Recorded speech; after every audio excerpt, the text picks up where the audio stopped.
right, Shalom. Shalom. All right, we want to start off by giving all praise, honor, and glory unto Yahweh, Ba'ashem, Yahweh Shai, Ba'ashem, Ruach HaKodesh. All right, we want to give double honors to the apostles and elders of Great Millstone, and peace and blessing, Shalom, to the Most High's elect, men across the four corners of earth who will hasten the kingdom of heaven to be established and the downfall of this place, man. Okay, the ones who the Most High have blessed with the knowledge, wisdom, understanding through Yahweh Shai. Okay, and it's a brother Yagadat Lamar from GMS Houston, and with me I had a brother Yadakai from GMS Dallas. And we just had a quick lesson we wanted to go into, man. We're sitting back and just kind of speaking on some things concerning the state that we're in right now, concerning the full understanding of prophecy, man. Okay, all right, and we want to go into a couple scriptures, basically when Peter had stated, man, that we have a more sure word of prophecy, and the fact that he stated this more than 2,000 years ago. Okay, so how much more sure is the word of prophecy now that we're actually living in the times that that was all the prophets and men were waiting on, man. Okay, so Lord willing, there be edification in this video. We'll get straight into it. I'll just start off here. 2 Peter 1:17. It says, "For he received from the Most High, the Father, honor and glory, when there came such a voice to him from the excellent glory, this is my beloved Son, in whom I am well pleased." It says, "And this voice which came from heaven we heard when we were with him in the holy mount." You gotta think, this is Peter speaking, man. All right, so this is first off referencing, let us know this is talking about who the world ignorantly knows as Jesus Christ, man. All right, the only begotten Son of the Heavenly Father, man. Okay, and he was the one who was set to do what? To, man, open this understanding up for the men of the elect, man, the first fruits of Yahweh Shai, man. Okay, you want to say something as well, brother? I'm gonna just continue on and then I'll add some points. I'm gonna go to verse 19. It says, "We have also a more sure word of prophecy, whereunto ye do well that ye take heed, as unto a light that shineth in a dark place, until the day dawn and the day star arise in your hearts." So through Yahweh Shai, we have a more sure word of prophecy. You know, the seals was opened up through him. It tells you in Revelation 19:10 that the testimony of Yahweh Shai is the spirit of prophecy, man. So really through the prophecies, we have a clear vision of the true testimony and what the Lord himself embodied, man. You know, and that's what Peter was basically breaking down. He says, whereunto ye do well that ye take heed, as unto a light that shineth into a dark place. And Yahweh Shai is that light that shineth in the land of gross darkness. But also his men, we were also enlightened as well, man. That's why Yahweh Shai said, "You are the light of the world." Can you pull up Ephesians 5? And around, let's start at the 14th verse. 5 and 14. Awake thou that sleepest. Oh yeah, yep. This is Ephesians chapter 5 and verse 14. It says, "Wherefore he said, Awake thou that sleepest, and arise from the dead, and Hamashiach shall give thee light." Yeah, just backing up the point the brother made on Yahweh Shai being that light, man. He the one that gave us this knowledge, wisdom, understanding that broke us up from this dead state, man, that spiritual death that we was in, man. Okay, and like we made the point, man, what Peter is making a point of what Yahweh Shai was set to do, man. Right, because Peter, in all manner of humility, he understood that Yahweh Shai was the way. Because even though Peter, he was set up to be the rock of the church, but he knew that everything had to run through Yahweh Shai ultimately, man, because he was that light, you know. It says, I'll read it again. Ephesians 5 and 14, "Wherefore he said, Awake thou that sleepest, and arise from the dead, and Hamashiach shall give thee light." Because before we were awakened to this truth, before we were given the testimony of Yahweh Shai, we were in the congregation of the dead. He that wandered out of the way of understanding shall remain in the congregation of the dead. But we've been enlightened through this word, man. That's why we're able to see plainly what's going on. We can plainly see all the different demonic plans that Esau Edom is trying to set up. We can plainly see the state of our people and why it's the case. You know, we through that light have all the answers to a lot of the predicaments that's plaguing our people as a nation, man. And some of the prophets that came before us, I'm going to get this real quick. They desired to see some of the things that we see now. God. Just because we're in the latter days, so that vision is more brighter, you know, because the prophecies are actually coming to pass in their fullness, you know. God, just like you spoke of before we started recording in Habakkuk 2. Mm-hmm. That's right. I might have to end up pulling that too, but let me grab this real quick. This is Matthew, the 13th chapter. And that's why you constantly hear the men of the Lord at this time saying, man, we living in exciting times, man.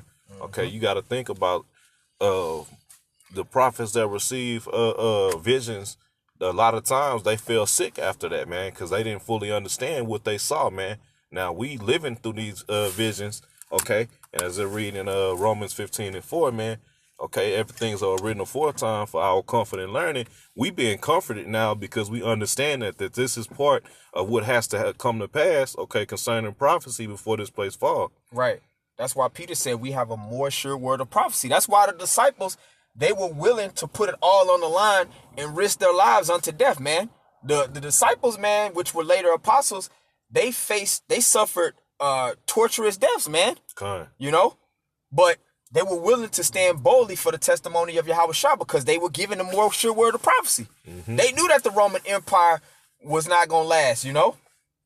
But I'm going to just get this real quick. This is Matthew 13:16. It says, but blessed are your eyes, for they see, and your ears, for they hear. So blessed is our eyes. The Lord, he gave us that eye salve, man. Like most of the people within this world, man, they're blind, you know? They don't see anything that's going on. Even though a lot of things is happening, you be like, man, some of the shit is plain, you know? Yeah. But if the Lord didn't give you eyes to see, you ain't going to be able to see. Yeah, they still caught in Esau's witchcraft, man. They still believing that no matter what, at the end of the day, this man is the only way that we can survive. Right. That's right. But the true prophets, you know, who were given their eye salve, who have been given the ability to see, we can see, man. We can see our ways are right. Mm-hmm. That's why we're able to speak before. That's what the word prophecy, it means. It means to speak before. Literally, as we speak, the Lord is allowing these different things to manifest in the earth. And that's where the power comes into play. Because people like to marginalize just the power of just the expression of the word going out, man. But this is weighty. This is actually a miracle that we're performing, man. You know? And that, even amongst Israel, man, because a lot of these other camps, they not seeing the time that we in, man. Right. And the vibration that they putting out is showing that they don't fully understand this, and they don't see what level of prophecy, well, I ain't gonna say what level, but the stage we are in concerning the Most High's prophecies, man. Right. And he's getting ready to send Yahushua back, man. Exactly. Okay. Exactly. Because the prophecies, it all has to line up before the return of Yahushua. You know, all these prophecies have to come to pass. Yeah. The word of the Lord doesn't return void. But it says, Matthew 13:17, it says, for verily I say unto you, that many prophets and righteous men have desired to see those things which ye see and have not seen them, and to hear those things which ye hear and have not heard them. So many of the prophets that came before us, you know, they desired to see the same things that we see now, you know. A lot of the prophets, they were getting sick when they was writing down certain visions. You know, John, the Revelator, Daniel, you know, they probably didn't understand the things that they was writing down. But now it's been opened up through us, opened up through Yahushua, who imparted us with the vision to see it clear. And matter of fact, they would ask right after the vision, man, tell me what give me the interpretation to tell me what this vision means, man. Mm-hmm. And then even with the disciples, they asked Yahushua multiple times, okay, is it at this time when you restore the kingdom of heaven? All right, because they were looking for it. They knew that certain things had to happen before Yahushua restored the kingdom of heaven. So they was hastening the day. That's it. You know, they was basically observing the times. Just like we are today. Like when we see certain things happen, we like, man, we got to be that much more closer to the return of our Lord, you know? That's why 2nd Esdras 9 is so pertinent to constantly, man, meditate on, man. Because we supposed to be staying on our watch and we measuring the times through prophecy. Right. Because everything's been opened up. We can see exactly what's going on, man. And that's why Yahushua said it ain't going to be no cloak for our people's sins, man. Especially among the circumcision, those who know that they're Israelites, man. You should be on your watch prophesying, man. It says, I'm going to read this. This is Habakkuk. Matter of fact, I'm going to just start at the top. Habakkuk 2:1. I will stand upon my watch and set me upon the tower. So it starts off by saying, I will stand upon my watch. As a prophet, if you call yourself a prophet, you got to stand upon your watch, man. Measuring the time, like you just quoted 2 Ezra 9. But you have men saying that we not supposed to be paying attention to the time. Right. That's all they talk about is the RFID microchip, you know? Why else? That's all that's coming out is the RFID microchip. Right. That's a very major prophecy, man. Like once that is pushed in its fullness, man, we know that this thing is over, man. I'm gonna continue on. It says, and set me upon the tower, and I will watch to see what he will say unto me, and what I shall answer when I'm reproved. It says, and the Lord answered me and said, write the vision and make it plain upon tables, that he may run that readeth it. Mm-hmm.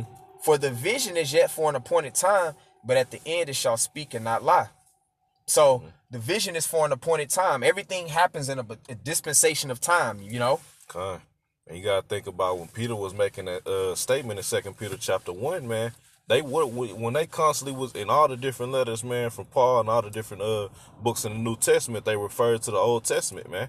Okay, so they knew the writings of the Old Testament, so they knew what to look for. So when Yahushua hit the scene, they understanding grew to a different level when they walk with Yahushua, man. Exactly right. Okay, and now we're in the time that the full understanding is out, man. Exactly. Of what we need to know to do the work and keep this ministry going to the Most High, wrap this thing up.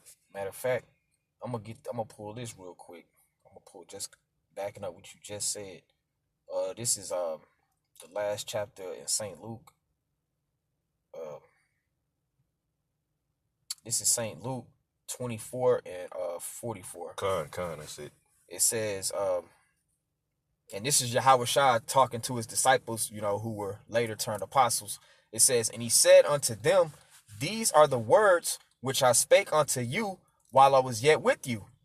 All things must be fulfilled, which were written in the law of Moses, and in the prophets, and in the Psalms concerning me. And then, like we was discussing, Paul, Peter was referencing when they was in the Holy Mount. Mm-hmm. All right, well, Yahushua, right? And Yahushua established through the Transfiguration that I'm over all Moses these men, and Elijah. Moses and Elijah, the right. water.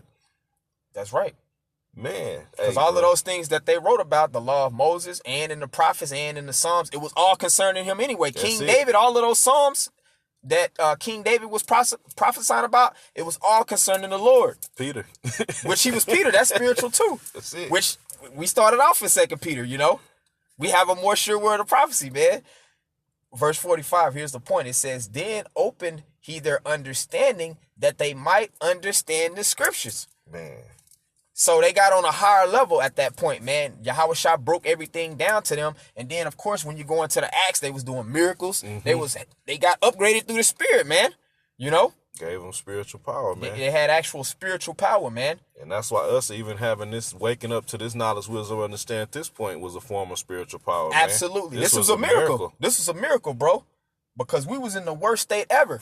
And then to count the fact that you had some guys of Israel who learned the truth, but they fell off and took hiatuses and left brothers for dead, you know? So truly through the spirit of Yahweh Bashim Yahushua, it was a miracle for us to get this truth and to walk the way that we're walking, you know, to work out our salvation, man. So it's beautiful the time that we in. The books is open. We know exactly which way to go. So yes, when we say as Great Millstone, we had 100% truth. Yes, as a body of men, we do collectively have the 100% truth all through the prophecies, man. You know, which the scriptures are part of the 100% truth is knowing that we know in part and we prophesy in part. So keep speaking, brother. Can you back up a little? We'll just end out the lesson because we actually about to go and head to the camp. So Lord willing, this edified the body. We want to give all praises to Yahweh, Ba'ashem, Yahushua, Ba'ashem, Rakakodash. Double honors to our apostles and elders of Great Millstone. Shalom, peace and blessings to the hopeful elect. Shalom. Shalom.